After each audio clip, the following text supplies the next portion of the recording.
In about 1954, I was out of the Army, and I'm talking to my dad and told him I was a little short. And for the first time in my life, my dad turned me down and gave me a scolding, told me that he was ashamed of me because here I am, a grown man, and I can't make it from payday to payday, and boy, he just gave me up and down.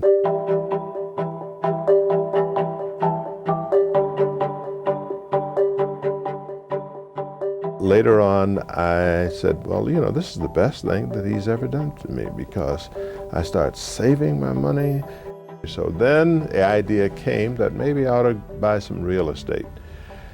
And from that 1959 through 72, I was purchasing real estate, rehabbing it, and in 72, I started selling off. I took those kind of dollars and I went into the bowling business. When I was trying to get a loan, I went downtown, had my package all put together, and I think I was in a half a dozen banks, and I got turned down by all of them. Finally, the 6th or 7th bank I went to was Continental Bank, and the loan officer that looked over my package, that officer's name was Roland Burris, the former Attorney General of the state of Illinois.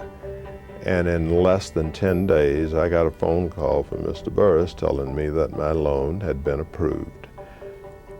When I got the loan at Continental Bank, I got it under the SBA program, and it was the largest loan given to a black at that point in 1969, and we're only talking about $250,000.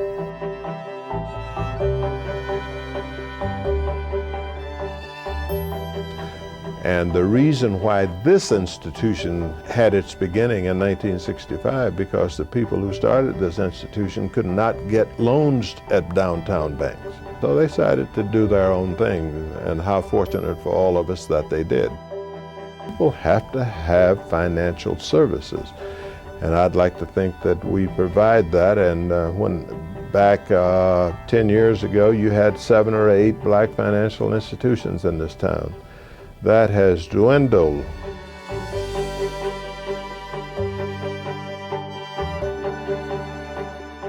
Seaway Bank, once the largest black-owned bank in the U.S., was sold to State Bank of Texas. 3 months later, Self-Help struck a deal with State Bank of Texas for Self-Help Federal Credit Union to acquire Seaway Bank's customer deposits and select branches.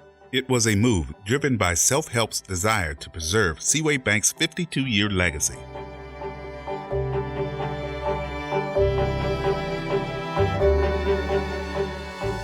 Much of what has happened in the community would have happened. I just think that it was on a grander scale by having another financial institution here, one that was dedicated and focused to making this a viable community.